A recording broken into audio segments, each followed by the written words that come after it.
한정된 공간 속에서 존재해야 되는 이석이 원래 있던 구조물에서 밖으로 빠져나오게 되면 병을 일으키게 되는 것이죠.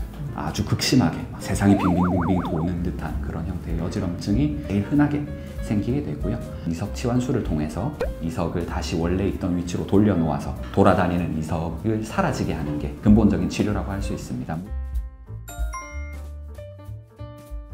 이석증이라는 게 한번 생기고 물리치료 같은 치료를 통해서 적극적으로 완치가 가능한 그런 병이기는 합니다만, 안타깝게도 1년 내에 한 10%에서 20% 정도 재발을 좀 잘하는 그런 병이기는 합니다. 물론 처음에 생겼을 때는 아주 심하게 어지럽기 때문에 재발에 대한 우려라든지 걱정들이 많기는 하신데요. 보통은 재발을 했을 때 이석증이 다시 생겼구나 라는 것들을 본인이 스스로도 쉽게 잘 아실 수가 있고, 조금 더 약하게 오는 경우들이 많기 때문에 너무 걱정하시지는 않으셔도 됩니다.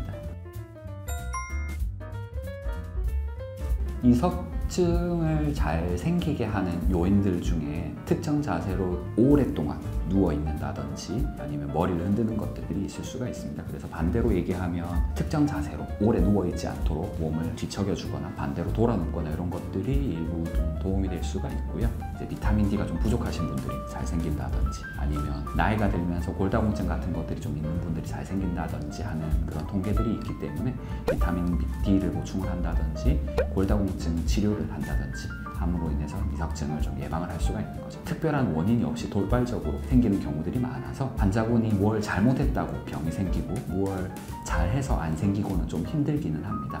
특정 방향으로 이석이 너무 잘 생기는 분들 같은 경우에는 그쪽 귀를 하늘로 향해서 반대 방향으로 돌아 눕는 경우, 그래서 그쪽 방향으로 하루 종일 좀 누워 있거나 그쪽 방향으로 계속 주무시는 경우에 이석 재발률이 조금 낮다는 통계들도 있기는 합니다.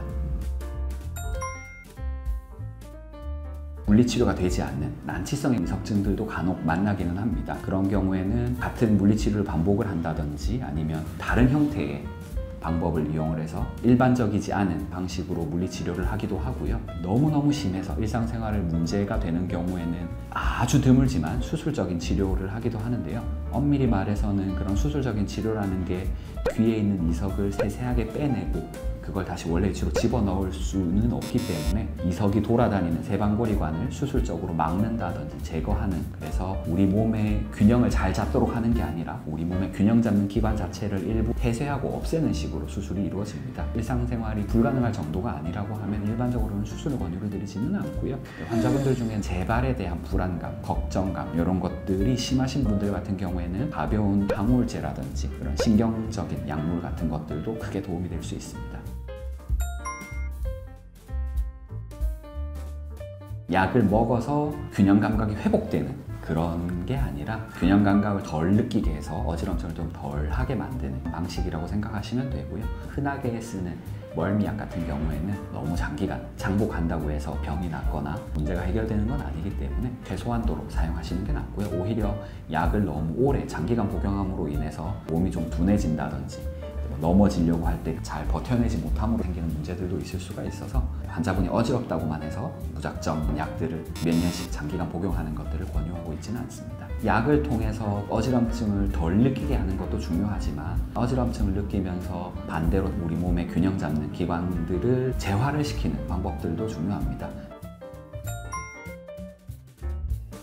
이석증 자체가 특징적인 자세를 제외한 다른 동작에서는 아무런 문제가 없다든지 어지럼증이 아주 극심하게 짧게 생기고 가만히 있을 때는 괜찮은 그런 특징을 가지고 있기 때문에 다른 어지럼증과는 얘기만 들어서도 어느 정도 구별이 잘 되는 병이기는 합니다. 자세를 바꿀 때 짧고 강하게 생기는 빙빙 도는 형태의 어지럼증, 그런데 어지럽고 메스껍고 토하는 것 외에 다른 증상이 없을 때에는 어느 누군가가 봐도 이건 이석증인가 보다 싶은 전형적인 캐릭터가 있는 거죠. 어지럼증보다는 구역질 나고 구토하고 이런 것들에 조금 더 포커스를 맞추어서 소화기내과로 가셨다가 이비인후과로 오시는 그런 이석증 환자분들도 있습니다. 어지럽고 메스껍고 몸에 힘이 빠지면서 몸을 못 가누는 그런 증상들 때문에 신경과 쪽에서 먼저 나이 드신 분들은 특히 더 머리 쪽을 우려해서 오셨다가 이비인후과로 오시는 경우들도 흔하고요. 진료를 보고 안진 검사를 하실 때 눈떨림의 강도라든지 환자분들이 힘들어하는 것들을 보고 뇌경색 같은 것들을 잡아낼 수 있는 흔적이 되기도 합니다. 전형적인 이석증으로 인한 눈떨림 같은 경우에는 전정 안반사로 인해서 환자분들이 힘들어하는 만큼 눈떨림도 훨씬 더 강하고 세게 움직이게 마련인데요. 눈떨림은 거의 관찰되지 않는데 환자분들이 몸을 전혀 못 가누신다든지 아니면 어지럼증을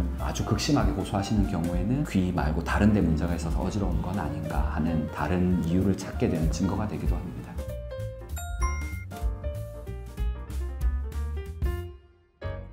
이비인후과 의사로서 환자분들한테 당부드리고 싶은 건 귀를 막거나 지나치게 하지 않도록 하는 걸 중요하게 설명을 드리고 싶습니다. 귀라는 게 귓구멍과 귀 속에 고막이 있고 그걸 웬만해서는 잘못 건드린다고 문제가 되거나 병이 생기는 일은 없는데요. 진물 같은 게 나온다고 해서 나오는 것들을 막기 위해서 솜 같은 것들로 귀를 막게 되면 고름 같은 것들이 세균 번식을 하고 안쪽에서 유가종 같은 것들을 형성한다든지 염증 같은 것들이 더 심해질 수가 있어서 절대 무언가로 막거나 긁거나 이러지는 않는 게 좋고요.